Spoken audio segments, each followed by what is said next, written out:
Greetings and welcome.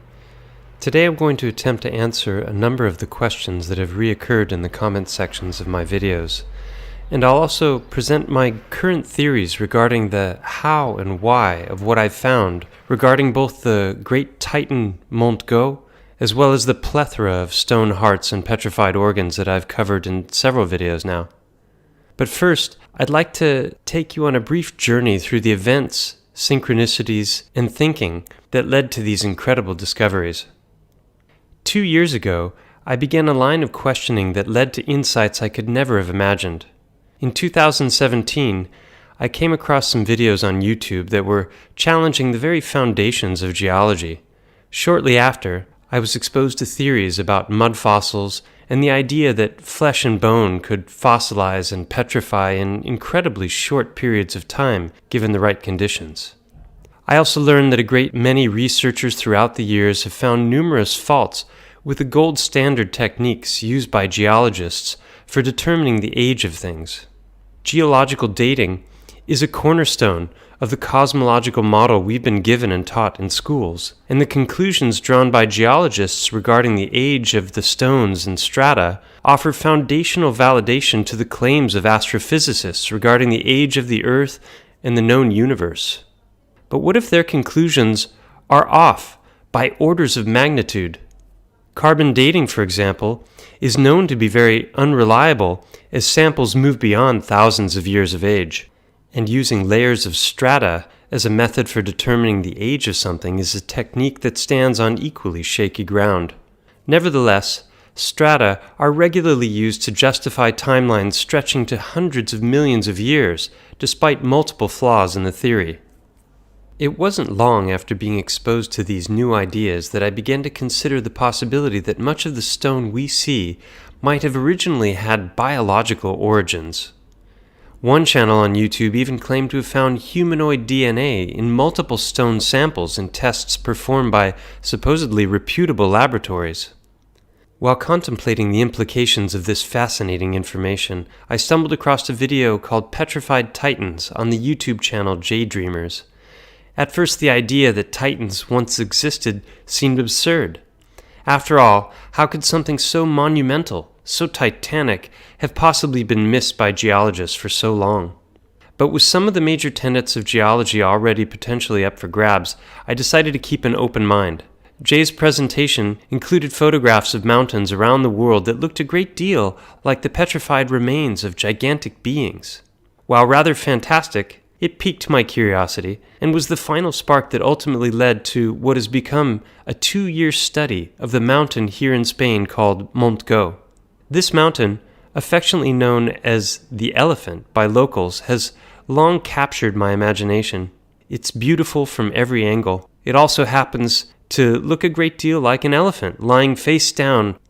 Up until this point, despite the uncanny resemblance to an elephant, it never actually occurred to me that it might be the remains of a titanic creature. One would have to be crazy to believe such things, right? Anyway, it wasn't long before my curiosity began to get the best of me, and I decided to look into it further. I started off initially by touring the mountain using Google Earth's aerial 3D views.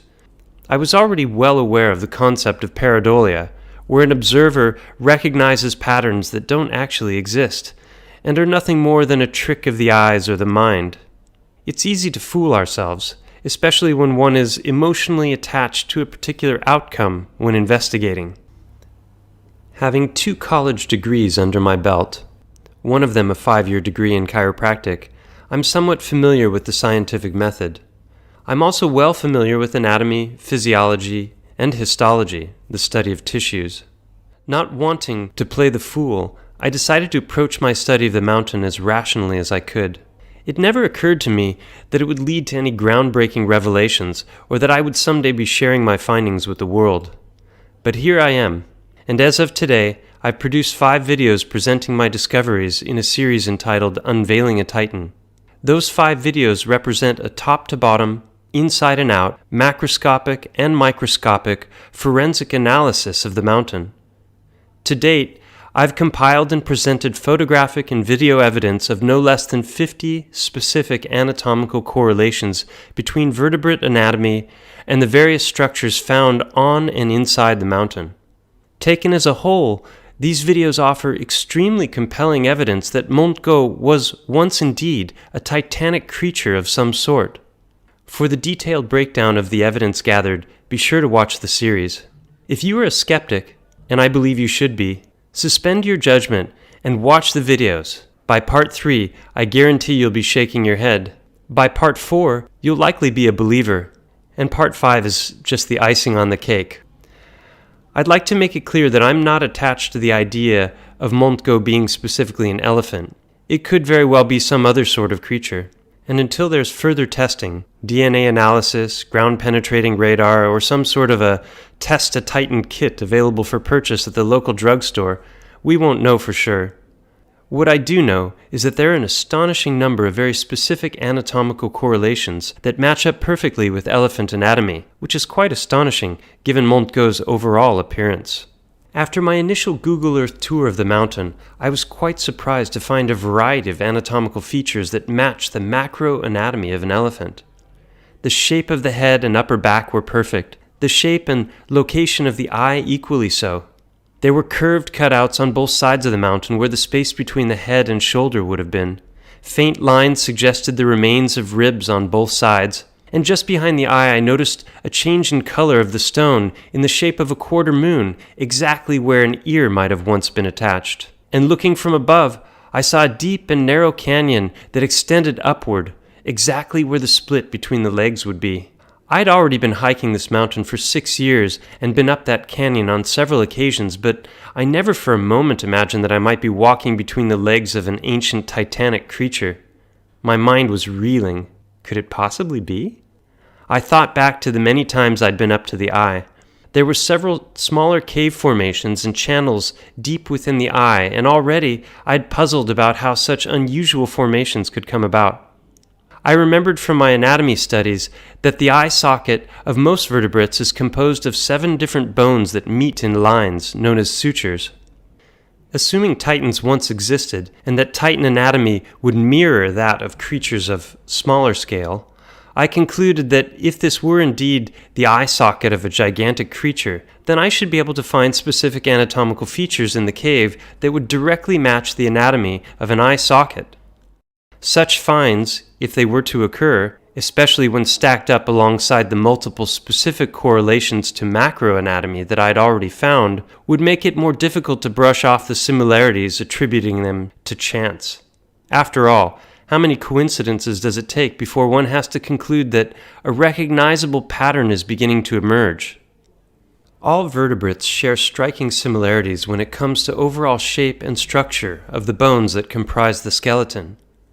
As I looked at my anatomy books, my eyes were immediately drawn to the infraorbital foramen, a small opening that all vertebrates share just below or in front of the eye socket.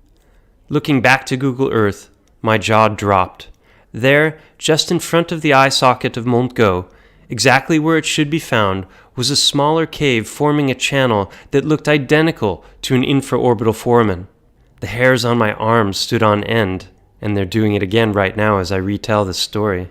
The unlikely number of specific features that I was finding was already, at least in my mind, bringing me far, far beyond the realm of simple pareidolia. I played enough dice and card games in my life to understand how odds work. The odds of finding all of these features were already huge. Little did I know that this was still only the infancy of my investigation, with many more unbelievable discoveries awaiting.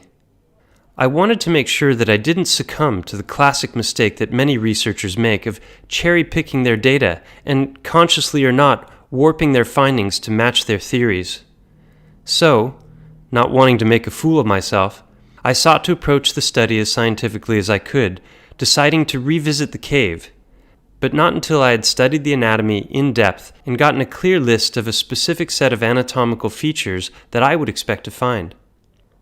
It was then, following that trip to the cave, that I began to be confident that I was really onto something, no matter how absurd it seemed. Unfortunately, the other side of the mountain, where one would expect to find a second eye, has undergone a major collapse, so my hopes of finding a second eye were both literally and figuratively crushed. Mainstream geology calls the contorted portion of the mountain a synclinal and claims that the curved layers of strata are remnants of a previous violent collapse. But the south side, which I had already begun to explore in depth, was beautifully preserved, and I began to contemplate the existence of an ear. While taking another flight with Google Earth, I spotted a quarter-moon section of the mountain that looked a great deal like the remnants of an ear attachment. I decided to go looking for a cave there, and it was then that I found myself, undeniably, in the Twilight Zone. Scanning the area from above, I spotted a trailhead, and with a brief search came across the name of the canyon. It was called Barranc del Migdia, the Canyon of Midday. Scanning the rest of the page, my eyes landed on another phrase, Cova del Migdia. I knew that cova in Valencian dialect meant cave. Again the hairs on my forearms stood on end, and what I discovered next was beyond belief. I won't give any spoilers here, and if you haven't seen the video series yet, be sure to watch them in order. Again, if you're a skeptic, which I encourage, I'm confident that if you make it through the first 3 videos, your skepticism will give way to possibility. In the 4th video, I present an in-depth analysis of the tissues of Montgo. It's a forensic analysis conducted in the spirit of a crime scene investigation. Now, the funny thing about examining the tissues of a 5-kilometer-long, 753 meters tall creature is that you don't need a microscope, because you are the microscope. In part 5, I revisit the eye with friends, where we make an incredible discovery. I also expose, with unequivocal video proof, blatant censorship on the part of Google Earth. Apparently, someone at Google doesn't want people to know the information I've been sharing. Needless to say, all of these discoveries were beginning to change how I saw the world around me. I started to look at all the rocks with new eyes. Is what we're told about their origins actually true? How did they actually form? Are all rocks the remains of titans, or are there other origins as well? I begin to feel a closer connection to the world around me, realizing that much, if not all of what I walked upon, was likely the remains of gigantic creatures that lived perhaps not so long ago. Some take drugs to alter their perceptions, but the effects eventually wear off. My perception had been permanently altered, and others who've seen these videos have shared similar experiences. Somewhere between the 2nd and the 4th video, I started to notice that the rocks on the mountain were very different from the stones in the valleys, rivers, and seashores. The differences were stark, and as I descended the mountain, there were no gradations of change as would be expected based on what we've been told about the process of erosion. On the mountain, the smaller stones were clearly jagged, fragmented bits of larger structures. But as soon as I reached the valley floor, they were completely different. There were no transition stones that were partially eroded on their way to becoming smooth. It was one or the other. I didn't understand the reason until later. The more I examined mud fossil videos looking for answers, the more frustrated I became. All too often there were videos of people showing rocks that could have been a variety of different things, yet they would regularly make confident claims that the rock was once a this or a that. Sometimes the information presented was compelling and actually made sense based on what I knew of anatomy and histology. Other times I wondered what the person had been smoking. It was this that caused me to send out a little request to the universe to send me an example of a rock with so many anatomical correlations that the finding would be completely undeniable. I wanted something as obvious as the mind-blowing evidence that I was already finding with Montgo. A few days later, walking in a dry river bottom, my request was answered. I spotted a stone that I immediately recognized to be a heart. The shape, the color, the fatty marbling, the chambers, the remains of the valves and papillary muscles, everything was still there and intact. I tried to pass my finding on to one of the leaders of the mud fossil movement. I sent a video displaying and rotating the rock 360 degrees. I thought for sure he'd recognize the rock for the exceptional specimen that it was, and even gave permission to make use of the video as he saw fit. To my surprise, he showed no interest. But confident that it was an important find, I decided to make a video of my own called Mud Fossils, the Heart of the Matter. I even purchased an endoscopic camera allowing me to film the inner chambers, and cataloged 17 different specific anatomical correlations to heart anatomy in that single rock. That list has now grown to over 20. How does one calculate the odds on such a thing? With the sheer quantity of anatomical correlations, I was already becoming confident that the odds of a rock taking this form being merely chance were astronomical. Then it occurred to me, if I could find one such rock, then I should be able to find others. And if I found other stones with equally specific anatomical correlations, it would suggest an emerging pattern. And with a multitude of examples, the evidence would become overwhelming. I went back to the river bottom again, this time filming as I searched, and within the first 10 minutes found over a dozen rocks exhibiting similar features. My second video on the topic, Mud Fossils: The Heart of the Matter Part 2, covers that research. Up until this point, the best evidence I had about how organs or gigantic elephants could possibly be turned to stone was based on what I knew of mud fossil theory.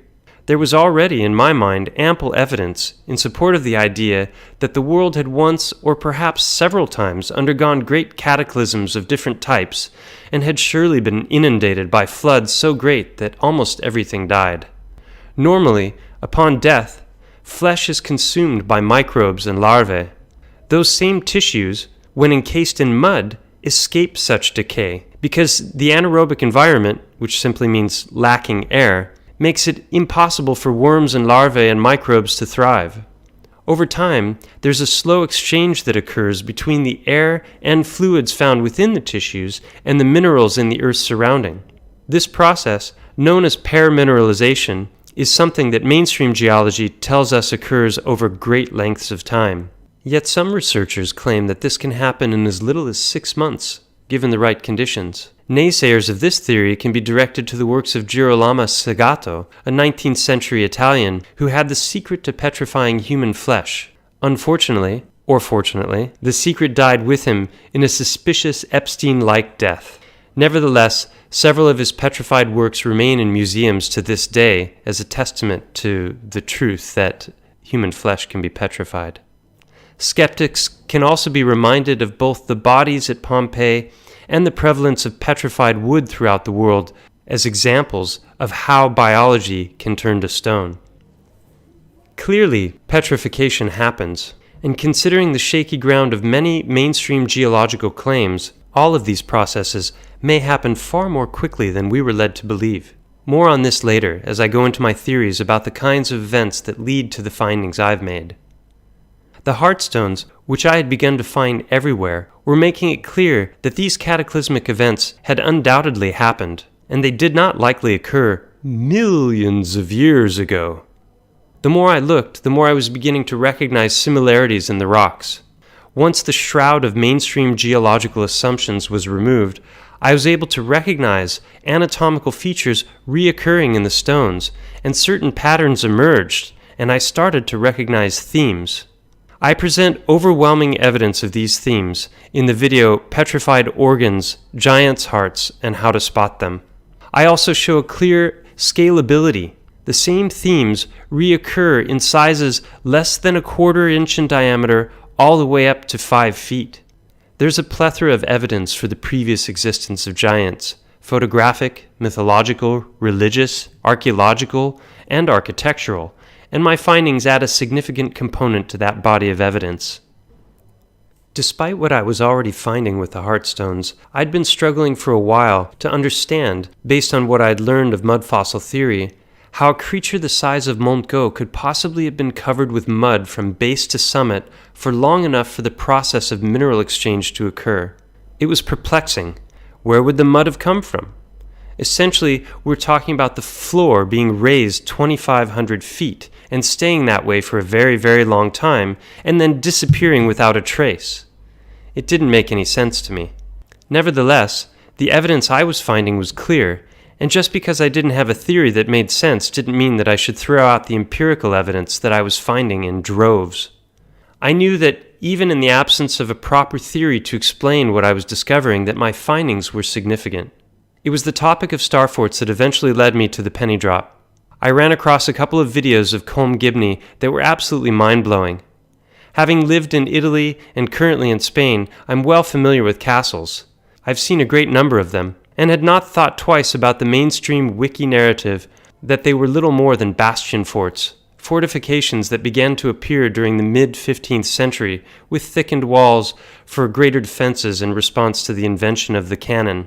Little did I know that there was oodles of evidence that absolutely blows the official narrative of bastion forts out of the water. I soon came across another video from a channel called Andreas Exertus, which helped me to understand that these were found in large numbers on every continent of the earth and are far older than we were led to believe. This led me to the Exertus Discord server, where I was eventually able to directly connect with a number of content providers and actually talk with some of the people who had been creating the videos I'd been watching. It's been an amazing tool and has put me in touch with a remarkable team of independent, open-minded researchers, each with broad knowledge in their own areas of expertise. To date, working in cooperation, they've mapped over 5,000 star forts worldwide, and through the rediscovery of countless old maps found in online archives, they have irrefutably proven that a great many of the great cities and towns throughout the world are actually built on or around these star fort systems. In other words, the star forts were there first. This is such an amazing topic, and this subject ties into loads of additional research about mudfloods, resets, false history, and the great empire of Tartary, which virtually none of us learned anything about in school, yet it happens to be the largest empire in recorded history. It's another one of many things that makes you go, It wasn't long before I encountered a video where a few of the members of the Discord were discussing volcanoes and their impact. There's a thing that Mud Fossil University, I think I heard that New Earth talked about it, but I don't watch that channel, and Wise Up talks about it. What if the stone we're looking at is wood? We know fossilization happens. What is the one natural, instantaneous method for turning something to stone? A pyroclastic flow. Yeah. That's the best example I can give you of a pyroclastic flow went out of hell. Yeah. 1,500 degree, 300 mile an hour. Yeah. Cement lava clouds. But they do have a point. These things can happen. We see that it's happened and turn people to stone in Pompeii. So it's not a strange thing to think that half of the things we're looking at might have been wood. Might have been animals. You mentioned Pompeii. There's the Vesuvius. Shout out to Stellium for pointing out the mammoth pyroclastic flow victim in his country. That's gorgeous. What happened? Where are you at? It was then a very important puzzle bit fell into place, and I began to understand how Mont Go could have become petrified, and it very likely had something to do with volcanism. There may be other explanations which I'll go into at the end of this video, but for the time being, without venturing into the world of religion or full-blown woo-woo, I believe that the most plausible explanation for what happened to Mont Go can actually be made using geology's own words. It was then, hearing Nathan and Brittany talk, that the light bulb lit in my head and I realized that their conversation actually contained the seeds of the explanatory model I've been looking for. And in the very next moment, these researchers who I held in such high regard suddenly mentioned the work I'd done on the mountain. My jaw hit the floor, another fantastic synchronicity, and one of many more that followed while collaborating in research with this team. So I'd just like to take a moment to acknowledge them and send out shout-outs and heartfelt thank yous to Brittany, Nathan, Andreas, Mike, Victor, Lee, Steve, and others. You guys are a dream team, and by assisting in and embracing and sharing my research, you've given me the confidence and the motivation to continue sharing what I've learned. Many thanks. So, pyroclastic flows and lahars. Could this result in a petrified titan? Or a world littered with petrified organs? I believe the answer is a resounding yes, and I'll let geology tell us about such things and make my point for me.